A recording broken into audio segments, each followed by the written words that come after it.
મારા જીવનમાં આવું પહેલી વખત થયું છે કે હું કોઈ પ્રશ્નમાં આટલી ગૂંચવાઈ હોય. બેટા મહેક, હું જ્યારે સ્વર્ગે સીધા આવું ને ત્યારે મારા અસ્થિનું ગોમતીમાં વિસર્જન કરજે.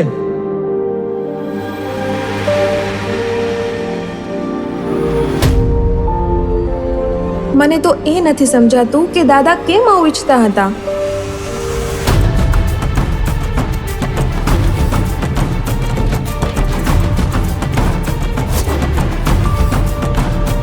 શું તમને લાગે છે કે તમે એને સાચો પ્રેમ કર્યો હતો? હા,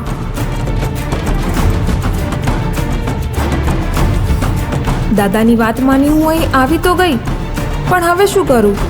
શું હું કાલે અસ્થિ વિસર્જન કરી દઉં? તમને કેમ ખબર કે હું અહીં કંઈ પ્રશ્ન લઈને આવી છું?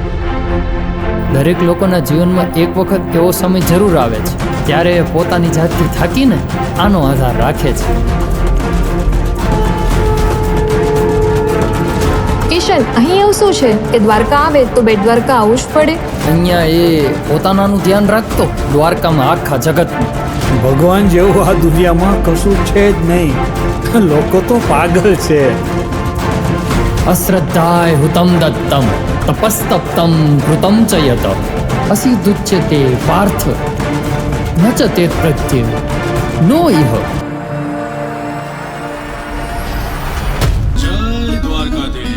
નંદનો દુલાર માત યશોદાનો લાલ, નંદનો દુલાર માત યશોદાનો લાલ.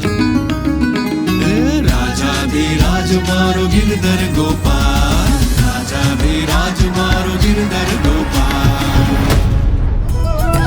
તો ભગવાનના દરબારમાં કોઈ સાચી શ્રદ્ધાથી કે વિશ્વાસથી આવશે તો ભગવાન એનું કામ કરી જ દેશે. મોડું કરશે પણ કરશે ખરો.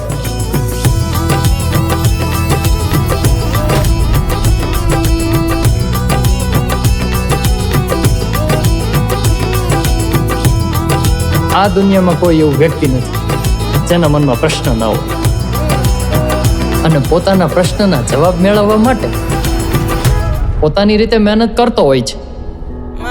કંઈ જવાબ ન મળતા અથવા મળેલ જવાબથી સંતોષ ન પામતા ત્યારે અંતે તો એની પાસે જ આવે છે. હાલો, મારી નજરે દ્વારકા બતાવો.